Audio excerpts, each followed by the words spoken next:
जय श्री कृष्ण भक्तों, श्रीमद् भागवत महापुराण की भाव यात्रा एकादश स्कंद के 16वें अध्याय तक आ पहुँची है। और इस अध्याय में भगवान की विभूतियों का वर्णन दिया गया है। जिस तरह भगवद गीता के 10वें अध्याय में भगवान का जो विभूति योग है अर्थात भगवान की विभूतियों का वर्णन है, उसी तरह श्रीमद् भागवत के एकादश स्कंद के 16वें अध्याय में भगवान की विभूतियों का वर्णन है। उद्धव जी कहते हैं कि भगवान आप स्वयं परब्रह्म हैं, न आपका आदि है और न अंत है। आप आवरण रहित अद्वितीय तत्व हैं। समस्त प्राणी और पदार्थों की उत्पत्ति, स्थिति, रक्षा और प्रलय के कारण भी आप ही हैं। आप ऊंचे नीचे सभी प्राणियों में स्थित हैं, परंतु जिन लोगों ने अपने मन और इंद्रियों को वश में नहीं किया है वे आपको नहीं जानते। आपकी यथोचित उपासना तो ब्रह्मवेत्ता पुरुष ही कर सकते हैं। बड़े बड़े ऋषि महर्षि आपके जिन रूपों और विभूतियों की परम भक्ति के साथ उपासना करके सिद्धि प्राप्त करते हैं, वह आप मुझसे कहिए। समस्त प्राणियों के जीवन दाता हे प्रभो, आप समस्त प्राणियों के अंतरात्मा हैं। आप उनमें अपने को गुप्त रखकर लीला करते रहते हैं। आप तो सबको देखते हैं, परंतु जगत के प्राणी आपकी माया से ऐसे मोहित हो रहे हैं कि वे आपको नहीं देख पाते।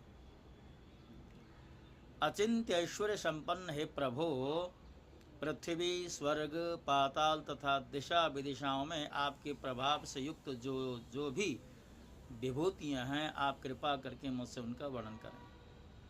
हे प्रभो, मैं आपके उन चरण कमलों की वंदना करता हूँ जो समस्त तीर्थों को भी तीर्थ बनाने वाले हैं। भगवान कहते हैं कि उद्धव, तुम प्रश्न का मर्म समझने वालों में शिरोमणि हो।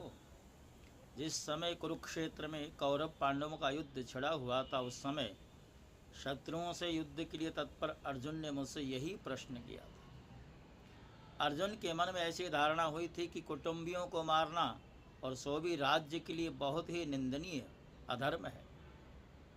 साधारण पुरुष के समान वह यह सोच रहा था कि मैं मारने वाला हूँ और ये सब मरने वाले हैं।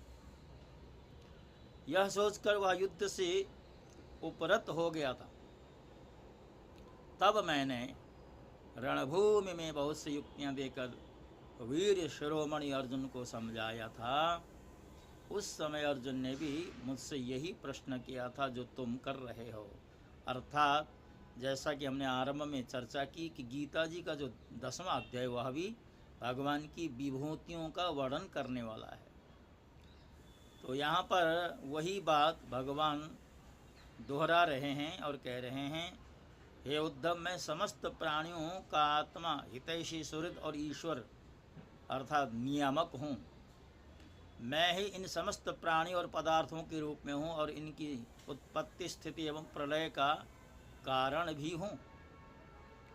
गतिशील पदार्थों में मैं गति हूँ, अपने अधीन करने वालों में मैं काल हूँ। गुणों में मैं उनकी मूल स्वरूपा साम्यावस्था हूँ और जितने भी गुणवान पदार्थ हैं उनमें उनका स्वाभाविक गुण हूँ। गुणयुक्त वस्तुओं में मैं क्रिया शक्ति प्रधान प्रथम कार्य सूत्रात्मा हूँ और महानों में ज्ञान शक्ति प्रधान प्रथम कार्य महत्तत्व हूँ। सूक्ष्म वस्तुओं में मैं जीव हूँ और कठिनाई से वश में होने वालों में मन हूँ। मैं वेदों का अभिव्यक्ति स्थान हिरण्य गर्भ हूँ और मंत्रों में 3 मात्राओं आ उ म वाला ओंकार हूँ। मैं अक्षरों में आकार, छंदों में त्रिपदा गायत्री हूँ। समस्त देवताओं में इंद्र, 8 वसुओं में अग्नि, 12 आदित्यों में विष्णु और 11 रुद्रों में नीललोहित नाम का रुद्र हूँ। मैं महर्षियों में भृगु, राजर्षियों में मनु, देवर्षियों में नारद और गौओं में कामधेनु।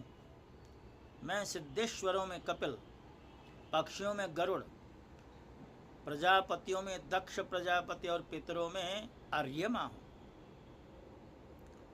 हे उद्धव, मैं दैत्यों में दैत्यराज प्रहलाद, नक्षत्रों में चंद्रमा, औषधियों में सोमरस एवं यक्ष राक्षसों में कुबेर हूँ, ऐसा समझो। मैं गजराजों में ऐरावत, जल निवासियों में उनका प्रभु वरुण, तपने और चमकने वालों में सूर्य तथा मनुष्यों में राजा हूँ। मैं घोड़ों में उच्चहिश्रवा, धातुओं में सोना, दंडधारियों में यम और सर्पों में वासुकी हूँ। हे निष्पाप उद्धव जी, मैं नागराजों में शेष नाग हूँ, सींग और दाढ़ वाले प्राणियों में उनका राजा सिंह, आश्रमों में सन्यास और वर्णों में ब्राह्मण हूँ। मैं तीर्थ और नदियों में गंगा हूँ, जलाशयों में समुद्र, अस्त्र शस्त्रों में धनुष तथा धनुर्धरों में त्रिपुरारी शंकर हूँ। मैं निवास स्थानों में सुमेरु, दुर्गम स्थानों में हिमालय, वनस्पतियों में पीपल और धान्यों में जौ हूँ। मैं पुरोहितों में वशिष्ठ, ब्रह्मवेत्ताओं में बृहस्पति, समस्त सेनापतियों में स्वामी कार्तिक और सन्मार्ग प्रवर्तकों में भगवान ब्रह्मा हूँ। पंच महायज्ञों में ब्रह्म यज्ञ अर्थात स्वाध्याय यज्ञ हूँ। व्रतों में अहिंसा व्रत और शुद्ध करने वाले पदार्थों में नित्य शुद्ध वायु, अग्नि, सूर्य, जल, वाणी एवं आत्मा हूँ। 8 प्रकार के योगों में मैं मनोनिरोध रूप समाधि हूँ। विजय की इच्छुकों में रहने वाला मैं मंत्र अर्थात नीति बल हूँ। कौशलों में आत्मा और अनात्मा का विवेक रूप कौशल तथा ख्यातिवादियों में विकल्प हूँ। मैं स्त्रियों में मनुपत्नी शत्रुपा, पुरुषों में स्वयंभू मनु, मुनीश्वरों में नारायण और ब्रह्मचारियों में सनत कुमार हूँ। मैं धर्मों में कर्म संन्यास अथवा ऐषणात्रय के त्याग द्वारा संपूर्ण प्राणियों को अभयदान रूप सच्चा संन्यास हूँ। अभय के साधनों में आत्मस्वरूप का अनुसंधान हो, अभिप्राय गोपन के साधनों में मधुर वचन एवं मौन हो, और स्त्री पुरुष के जोड़ों में मैं प्रजापति हूँ, जिनके शरीर के 2 भागों में पुरुष और स्त्री का पहला जोड़ा पैदा हुआ। सदा सावधान रहकर जागने वालों में संवत्सर रूप काल मैं हूँ। ऋतुओं में वसंत, महीनों में मार्गशीर्ष और नक्षत्रों में अभिजित हूँ। मैं युगों में सत्य युग, विवेकियों में महर्षि देवल और असित हूँ। व्यासों में श्री कृष्ण द्वैपायन व्यास तथा कवियों में मनस्वी शुक्राचार्य हूँ।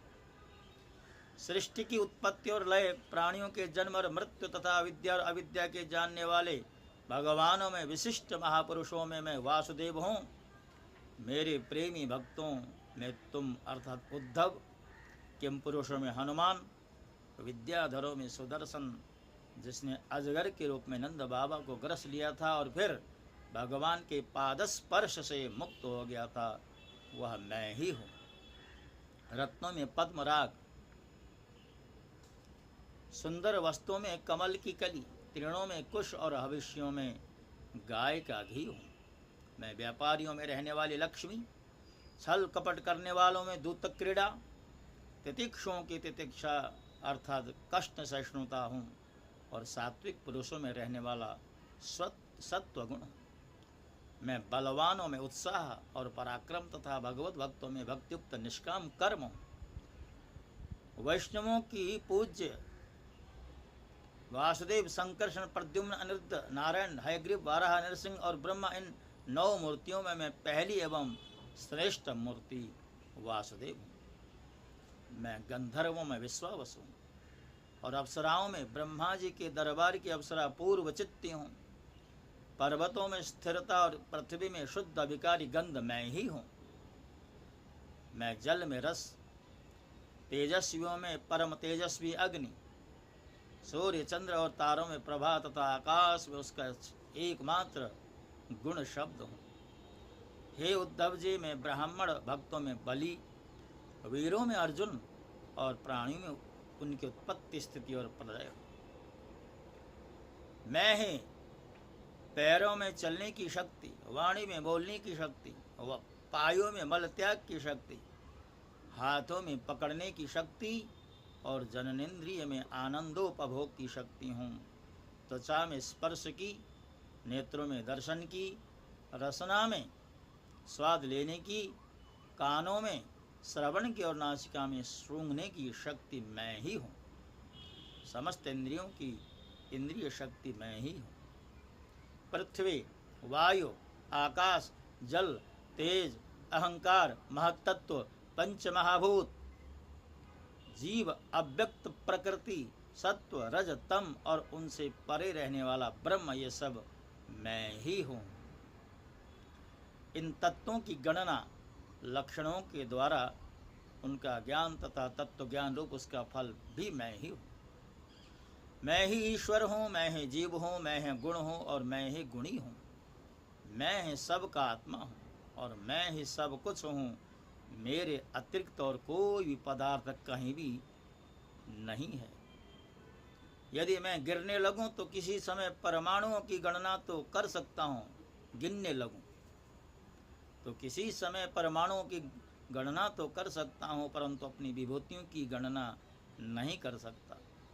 क्योंकि जब मेरे रचे हुए कोटि कोटि ब्रह्मांड को भी गणना, ब्रह्मांडों की भी गणना नहीं हो सकती, तब मेरी विभूतियों की गणना तो हो ही कैसे सकती है। ऐसा समझो कि जिसमें भी तेज, श्री, कीर्ति, ऐश्वर्य, लज्जा, त्याग, सौंदर्य, सौभाग्य, पराक्रम, प्रतीक्षा और विज्ञान आदि श्रेष्ठ गुण हों, वह मेरा ही अंश है। उद्धव जी, मैंने तुम्हारे प्रश्न के अनुसार संक्षेप से विभूतियों का वर्णन किया। ये सब परमार्थ वस्तु नहीं है, मनोविकार मात्र है। क्योंकि मन से सोची और वाणी से कही हुई कोई भी वस्तु परमार्थ अर्थात वास्तविक नहीं होती, उसकी कल्पना ही होती है। इसलिए तुम वाणी को स्वच्छंद भाषण से रोको, मन के संकल्प विकल्प बंद करो, इसके लिए प्राणों को वश में करो और इंद्रियों का दमन करो। सात्विक बुद्धि के द्वारा प्रपंचाभिमुख बुद्धि को शांत करो, फिर तुम्हें संसार के जन्म मृत्यु रूप बीहड़ मार्ग में भटकना नहीं पड़ेगा। जो साधक बुद्धि के द्वारा वाणी और मन को पूर्णतया वश में नहीं कर लेता, उसके व्रत तप और दान उसी प्रकार क्षीण हो जाते हैं जैसे कच्चे घड़े में भरा हुआ जल। इसलिए मेरे प्रेमी भक्त को चाहिए कि मेरे परायण होकर भक्तियुक्त बुद्धि से वाणी, मन और प्राणों का संयम करे। ऐसा कर लेने पर फिर उसे कुछ करना शेष नहीं रहता, वह कृतकृत्य हो जाता है। भक्तों, भगवान की विभूतियों से युक्त यह 16वां अध्याय पूर्ण होता है। और जैसा कि हम बार बार आपसे निवेदन करते हैं कि भगवान श्री कृष्ण की वाङ्मय मूर्ति है श्रीमद् भागवत, और इस श्रीमद् भागवत जैसे विशाल ग्रंथ को भाव के ही रूप में सही आपके समक्ष रखने का हमारा जो संकल्प था, वह धीरे धीरे पूर्णता की ओर आगे बढ़ रहा है। अब कुछ ही अध्याय शेष हैं। यदि आपने अभी तक हमारे चैनल, जिसका नाम है आवर स्क्रिप्चर्स आवर सोल अर्थात हमारे शास्त्र हमारी आत्मा, तो इसे यदि आपने सब्सक्राइब नहीं किया है तो अभी इसी क्षण सब्सक्राइब कर दें, ताकि आगे भी अन्य ग्रंथों का भी जो भाव है आपके समक्ष रखने का हमारा जो संकल्प है वह भी पूर्ण होता रहे। इन्हीं शब्दों, इन्हीं प्रार्थनाओं के साथ मैं आपसे विदा होता हूँ। ओम नमो भगवते वासुदेवाय। ओम नमो नारायणाय।